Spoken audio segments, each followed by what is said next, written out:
købmandsgården hedder købmandsgården, fordi det engang var en købmandsgård. Og købmandsfar der, han havde en datter. Det var den ene halvdel af historien. Den anden halvdel er, at op på slottet, der havde slotsherren og slotsfruen, de havde en søn. Og her snakker vi midten af 1800-tallet, først i 1800-tallet. Og de to familier, de kunne ikke lide hinanden. Eller forældrene kunne ikke lide hinanden. Jeg ved ikke helt hvorfor, men det kunne de bare ikke. Til gengæld så kunne børnene godt lide hinanden. De ville faktisk lidt forelske i hinanden. Og det var ikke noget, der passede de der familier. Men så begyndte de alligevel at ses lidt sådan om natten, sådan hemmeligt.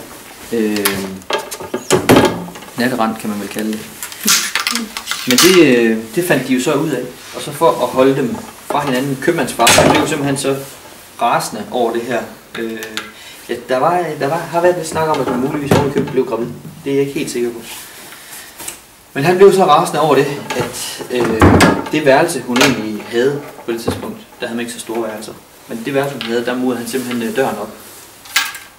Og så kunne hun lære det. Og det værelse, det er imellem, hvis I nu er inde i Frederiksstad, derhen hvor fjernsynet står. Imellem der hvor fjernsynet står, og så hen til hvor gangen ind til åbringen er. Der er faktisk et mellemrum. Hvis nu vi siger, at det her det er gangen ind til åbringen, så går man ind til åbringen derhen. Og så cirka her, der slutter væggen inde i Frederiksstad. Det mellemrum der er derimellem, det var det lille kammer hun havde. Og her var døren. Den murede han så op. Og så, ja, det kunne hun så ikke holde til ret længe, fordi når man ikke får vand til en uge, så er man ved at være ret tørstig. Så døde hun af det. Så satte man et stort spejl op der, efter som købmandsgården blev lukket, og folk flyttede derfra. Så satte man et spejl op foran den der døråbning. Det er derfor, man kan se hende inde i spejlet. Det er fordi, hun omkom ind i det rum indvendigt.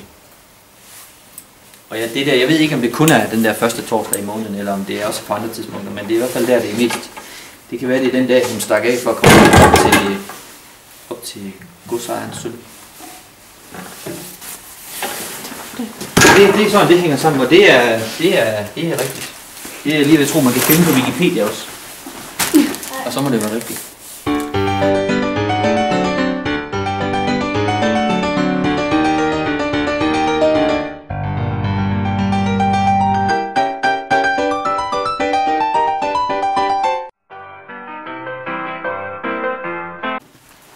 Ej, er det ikke spejlet?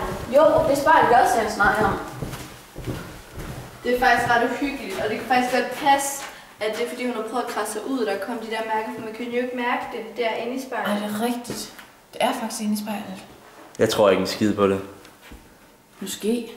Der er jo flere historier om det. Men det er stadigvæk uhyggeligt. Jamen, det ville jo passe fint med, hvis det var fra her til her, hendes værelse var. Fordi Frederiksstad, det slutter jo her omkring, inde bagved. Der er jo ikke noget herinde. Så vil det passe fint. Det kunne det ikke.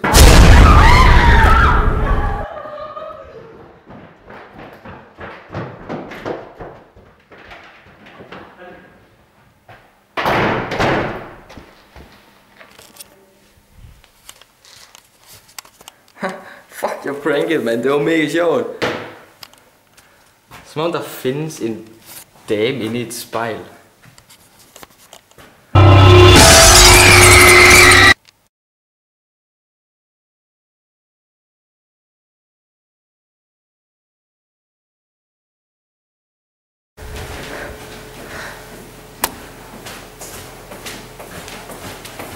Oh!